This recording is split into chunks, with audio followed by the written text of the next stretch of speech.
Right. Section B. Let's look at the first five. So this is very much a consolidated um, sort of bit here. Um, it's interesting. I'm going to go back to the exam kit to just see what their policies and consolidated.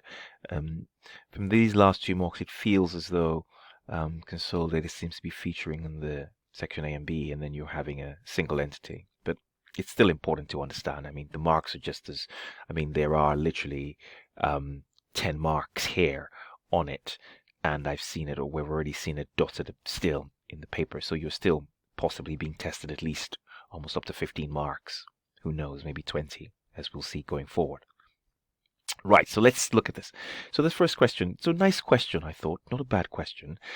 Fair value of the non-controlling interest, that's the first question. So of course you'd have done it before looking at this. Fair value of the non-controlling interest. So our aim is to, so here they tell us that the share price of WASP, sorry, is £1.75, and the non-controlling interest, of course, will own 25% of those 1 million shares, and therefore that is 250,000 shares. And of course, fair value method is really saying what does the market believe that the future capability of this business is, which is at £1.75. And so therefore you will now do 250,000 times £1.75, and that takes you to 437,500, and that's the fair value of the non-controlling interest. Fair value of the consideration paid. Let's look at it. It says that B purchased 75 for 3.2 cash. So cash 3.2 million straight away, plus 1 million payable in 3 years' time. And so what they do is they give you these discount factors, which we can use. You don't have to sort of do 1 divided by 1.09 divided by, and do this again, divide. So basically you don't have to do 1.093, which is what you're really doing, which is 1 million, right? Divided by 1.09 raised to the power of 3. The point is that 1 over 1.09 raised to the power of 3 is equal to 0.77. That's why they've given this to you straight away. So you can literally just multiply the 1 by the 0.77 and get your answer. I mean, if you've done it like this, that's fine. You still get exactly the same thing. So you're having cash and you're also having a deferred consideration of 0.77, and you add the two things together and that brings you to 3970. Right? And that's how you deal with that. Now this was interesting, really good question in terms of testing your knowledge of who is selling to who. So first of all, let's just calculate what the actual perp is. And it says here that WASP sold goods to B for 750 at a margin of 20%. I like to do mine as a whole, so it doesn't really matter. So this is the whole thing sold, 750,000. So the potential profit here, of course, if this is at a margin, so this is at 100%, so the actual cost should be at 80%, I think, yes, 20% margin.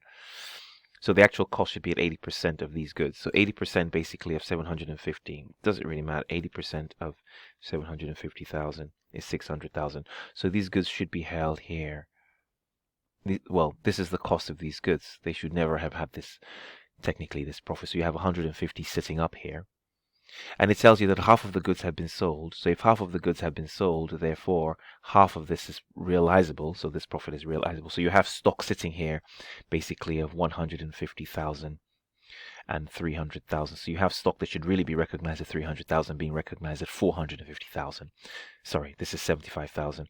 So you have stock being, this is 75 here, and this is 75 here, right? Of course, this is 150, the whole thing. I'm taking half. So 75 here. So you have stock of 750,000.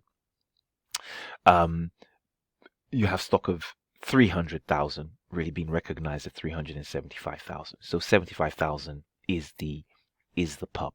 We need to basically credit inventory. That was always going to happen. We need to reduce inventory by that amount. So you're always going to get that. But because it was the subsidiary who sold the goods, we're talking about working two. So in working two is where did we deduct the 75,000 in working two.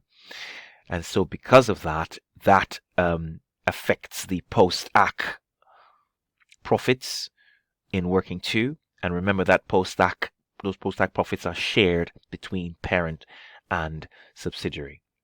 If it was the other way around, all of that would be suffered by the parent. If it was just if it was the parent who had sold the goods, then we would be deducting all of that from working 5.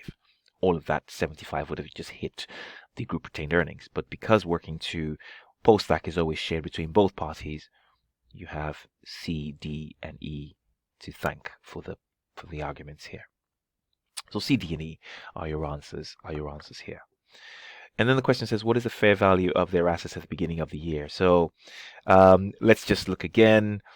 Here, I'll just use a different pen color just to kind of clear out what I'm doing. So what am I talking about here? Let's look. It says there that first of all, you have the share price, of course, which is 1 million. Then it says that WASP had retained earnings of 2.9 million, and no other components of equity. All were equal to carry, with the exception of a property carrying amount of 1.1, but a fair value of 1.6. So that is increasing by 0.5. Add all those happy figures together. 9 plus 5 is 14. 1, 2. So you have 4.4 million. So here you should have something that looks like that, right? Because you have 1 million plus 2.9 plus 0.5, and you're at 4.4, and that's the fair value of that. And the final question is something we've seen before. It's this question of some theory regarding control, right? And I've highlighted several times that it's really about power, if you like. It's the key point is that you can determine the returns. You're exposed to these variable returns. You have the power to affect the amount of the returns. Ownership of the voting rights in itself doesn't give you that, because you might not control the board. But this is probably true, but it's not included in the standard, just because you have different types of shares being offered now, type A, type B, type C, with different voting powers. And so to decomplicate that matter was just not included when it comes to the discussion of control. And that's and that is 15 to 20 or 16 to 20.